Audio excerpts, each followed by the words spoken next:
Hello everybody, this is Phreak bringing you an audio commentary for WCReplays.com. This audio is copyrighted by the site, so don't steal it. This is a game between Soju and Sky from the WC3L Finals. This is the second best of three of the Grand Finals between SK and World Elite. And basically this is going to be telling you about the Night Elf vs. Human matchup. This is going to be going from Soju's point of view. I won't be talking about Sky very much except in response to what Soju is doing.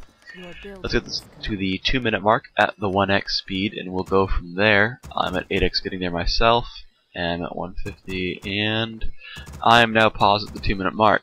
So, you guys should all be there. If not, I'm going to talk a little bit. So you see right away, just from this point of view, for those who already paused there and are waiting for me, that Soju's doing the whole lightning shield abuse crap, because that's really what you want to be doing.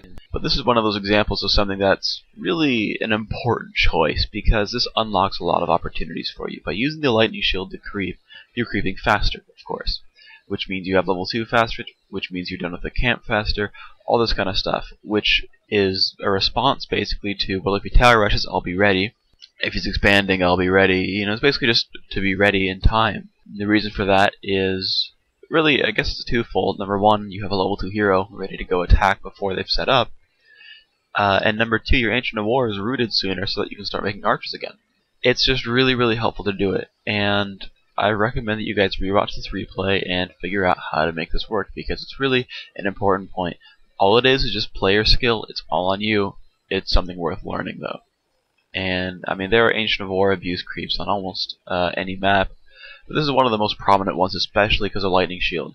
And the way it works is you just have one of your units that are touching two of your other units, which means your archer was next to the Wisp and was next to the Ancient of War, and so it Lightning Shields the archer.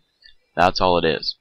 And so learn the positioning, and you'll be fine. I mean, really, what else are you microing at this point? Your hero's being created, you're rallying some Wisps to a gold mine or some trees. I mean, there's not a lot to micro. You can, you know, you're allowed to put your focus on this. So there's my 2-minute tirade on that. Let's go ahead and unpause. 2-minute mark, 1x speed. Unpause in 3, 2, 1, go. So, okay, here we have the archer coming in here, and sure enough, see the lightning shield going off. And yeah, just, you know, doing its thing. So Ancient of War obviously doing some damage to one of the rogues, and you know, I guess he did make a small mistake in that he does not have lightning shield hitting all of the creeps, merely only 2 of them. But it's a fairly small point. So you see he just counts the hit points on these 2 units, lets the Ancient of War off before he kills any one of them. And then he comes in here and he gets a really nice item with the Gloves of Haste. He knocks down the wizard and is on his way with plus agility. So you see what he's done here is he's doing creep pulls. You see he's got these 2 wisps here, and pow, I got a priest. And that's really, really important, because it's going to allow him to harass his opponent even more. And this is reminiscent of old Terranistan, where you used to be able to just take a giant army with that. But you see the Shadow Priest comes up here, and he's going to scout out what his opponent's doing. And he's like, okay, he's coming over, oh my god, I gotta run, I don't want to die, I don't want to die. The Water Metal blocks the Archmage, thankfully, and Sky says, I'm not going to kill you in time, so whatever. You probably should get a free shot on that Footman, but it's not a huge deal.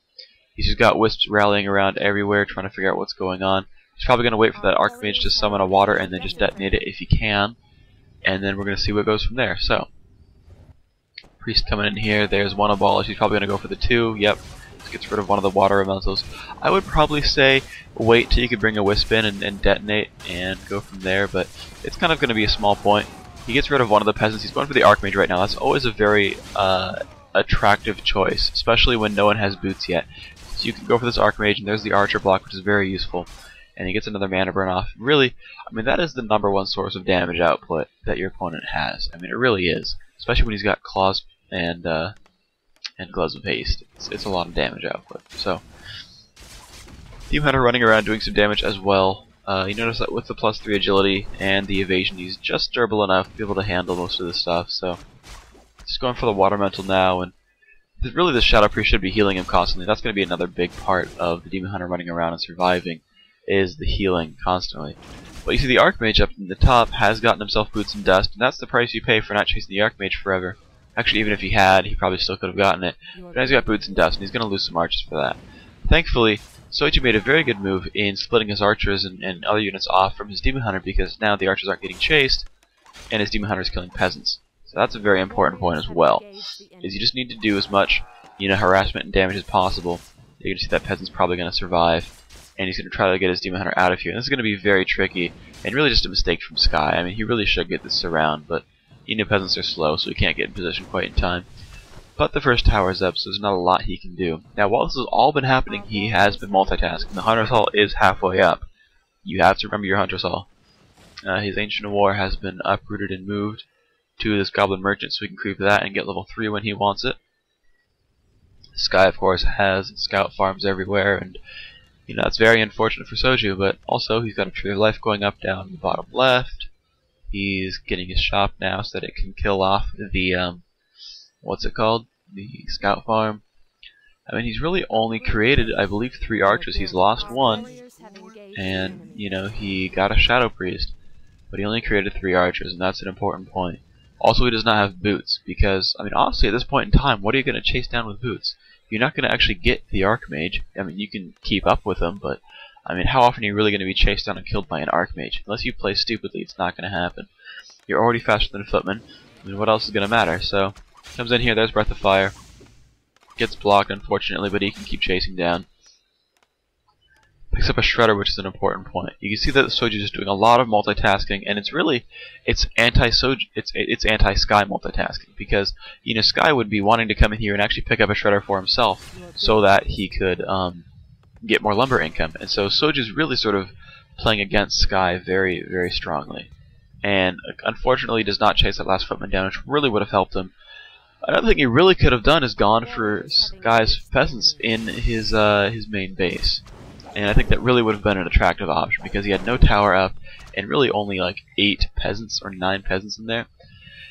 And it would have forced his opponent to come back and defend himself. But if he had a really good split with his panda and archers fighting off the footmen, he might have distracted him long enough to get some peasant kill. So I think that might be a mistake.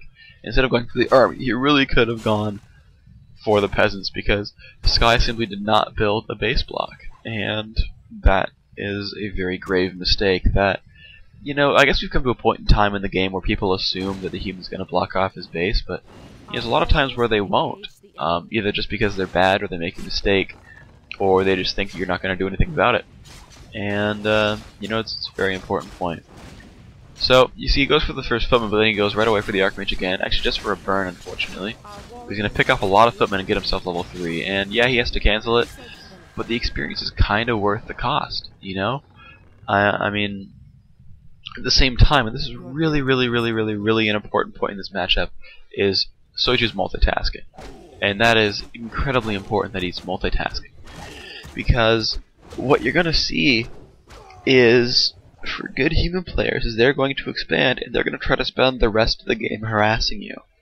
And what you really need to try to do is, number one, before you have an expansion, before you've got, lores going up, whatever, maybe just your Tree of Life is building away from your base, you need to be on your opponent and fighting him away. And that came a lot from the Demon Hunter, really.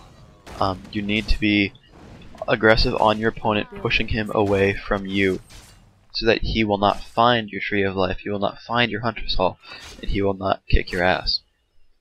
So this is kind of fortunate for Soju in that, the early game, Sky didn't get to do much. Soju got to do all the harassment, and that really helped him. So we see, archers dying stupidly and whatnot. But you're gonna see the playstyle that Soju uses to get back into it. And you see that he goes for a wind and a lore, and then another lore, and somehow he's able to afford all of this. Mostly because he's not buying boots and dust and a staff and all this crap. He's saving money so that he can produce units and buildings, and that is a very important point as well. He made 3 archers and got a Shadow Priest, and everything else went into just getting a total of 3 Moonwells, not 4, not 50 food cap without the 50 food comes from his 2 Trees of Life and 3 Moonwells. I mean, this is very, this is a mistake that he's only making so many units. I mean, this is very, very purposeful. He's making a certain number of units for a reason. Picks off that Zeppelin, which is nice. So, you should really, really try to copy this build order as best you can, because it's the only way you're going to get enough money to get an expansion to Lores and a Wind. And obviously you can see that the Ancient of Wind went up to getting a Hippogriff. And he's probably going to use that for scouting for most of the rest of the game.